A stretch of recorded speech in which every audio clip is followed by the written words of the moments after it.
So you want to know, do I at least make a profit at the events that I do? And yes, I make a really good living as a professional balloon artist. This is my full-time job. I make enough that I can support my family just doing balloons. I don't have to have like other side hustles or part-time jobs. This is my full-time job doing balloons.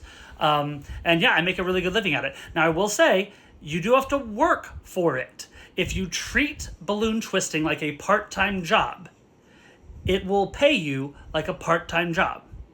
In order to make a living as a professional balloon artist, you have to treat it like a full-time 7-day-a-week job. Okay, and what I mean by that is, unfortunately, what happens with a lot of balloon twisters is they primarily just work on the weekends and then they don't do much during the week, and then they wonder why their weekends are kind of sparse and they don't have a lot of events.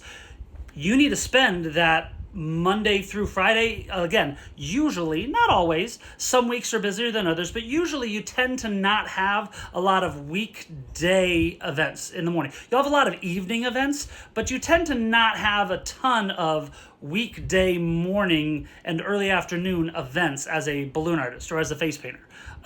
So what you need to do, though, is you need to use that time reaching out to clients, sending contracts, sending invoices, reaching out to past clients, seeing if they want to book again, reaching out to potential clients that you'd like to work with. That's where you do all the legwork and you do all the outreach and you reach out to clients that you just did events for and ask them to leave reviews. So even though I may not be doing events, like parties and stuff during the week on like the weekdays, I'm still working during that time, growing my business, right? So, and again, I think one of the hardest parts about budgeting and stuff when it comes to being a balloon artist and making sure you have a profit is that balloon art is very much a seasonal business, meaning some months are going to be crazy and you're making a ton of money. October is one of those. December is another one. But then there's other months that are going to be dead and you're making nothing. Here in Houston, that's like June and July are pretty slow. January, February are pretty slow. So what you need to do is you have to budget accordingly.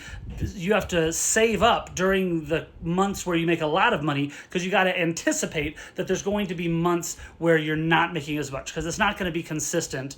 No matter how you run your business, you're not going to make the same every month. So yes, you can make a really good living. You can make a really good profit as a balloon artist. But again, it takes a lot of work and it takes a lot of budgeting to make sure that it can work for you and your family.